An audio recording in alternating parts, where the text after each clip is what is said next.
የሩሲያና ዩክሬን ጦርነት እና የዓለም ፖለቲካዊ መልክዓ ምድር። የካቲት 22 ሩሲያ በዩክሬን ላይ የጀመረችው ልዩ ወታደራዊ ዘመቻ አሁን ላይ ወደ ከባድ እና ረጅም የጦርነት ምዕራፍ ተሸጋግሯል። ይህ ግጭት ከሁለተኛው የዓለም ጦርነት ወዲህ በአውሮፓ ምድር የታየ ትልቁ ወታደራዊ ግጭት ሲሆን የዓለምን የኃይል ሚዛን የቀየረበት ክስተት ሆኗል።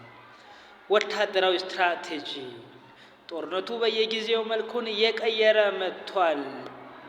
በአሁኑ ወቅት ግጭቱ በምስራቃዊ ዩክሬን ዶንባስ አካባቢ በመሸሸግ እና የጠላትን አቅም በማዳከም ላይ ያተኮረ ሆኗል።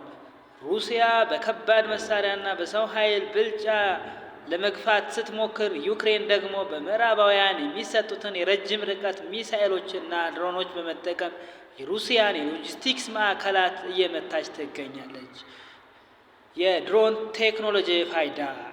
ይህ ጦርነት የድሮኖች ጦርነት ተብሎ ሊጠራ የሚችል ደረጃ ሲሆን የቴክኖሎጂ ሽኩቻ የታየበት ሲሆን ሁለቱም ወገኖች ርካሽ ነገር ግን ውጤታማ የሆኑ ድሮኖችን በመጠቀም የጠላትን ታንክና የመከላከል ምሽግ በማውደም ላይ ተጠምደዋል።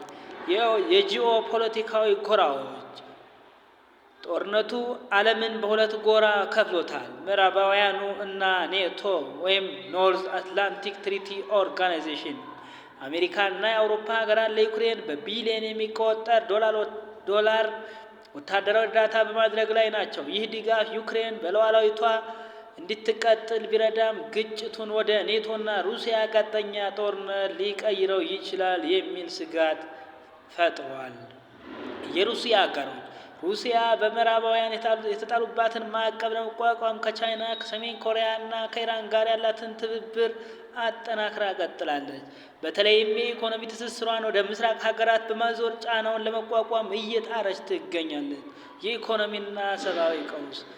የምግብና የኃይል አቅርቦት ንረት። ሩሲያና ዩክሬን የዓለምን የስንዴና የነዳጅ ምንጮች በመሆናቸው ጦርነቱ በተለይ በማደግ ላይ ባሉ ሀገራት እንደ ኢትዮጵያ ላሉ ሀገራት የኑሮ ውድነትና የዋጋ ግሽበት አስከትለዋል። የስደተኞች መፈናቀል። በሚሊዮኖች የሚቆጠሩ ዩክሬናውያን ወደ አውሮፓ ሀገራት እየተሰደዱ ሲሆን ይህም ከአውሮፓ የሁለተኛ የዓለም ጦርነት ወዲህ የታየ ትልቁ የስደተኞች ፍልሰት ተደርጎ ተመዝግቧል። ለሰላም ያለው ተስፋና ተግዳሮቱ።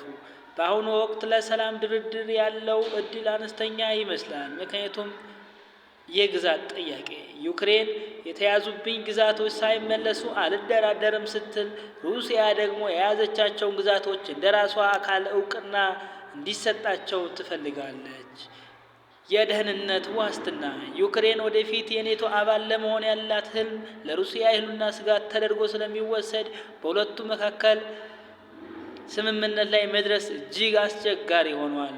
የሩሲያና ዩክሬን ጦርነት በሁለት ሀገራት ድንበር ላይ ብቻ የተገደበ ሳይሆን የ21ኛው ክፍለ ዘመን የዓለም ስርዓት እንዴት መቃኘት እንዳለበት የሚወስን ትግል ሆኖ ተቆጥሯል።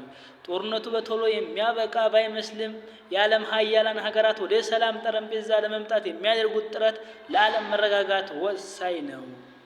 ይህ ጦርነት ወታደራዊ ድልን ከመቀዳጀት ይልቅ የትኛው ወገን የኢኮኖሚና የፖለቲካ ጫናን ለረጅም ጊዜ መቋቋም ይችላል የሚል የትዕግስት ፈተና ሆኗል።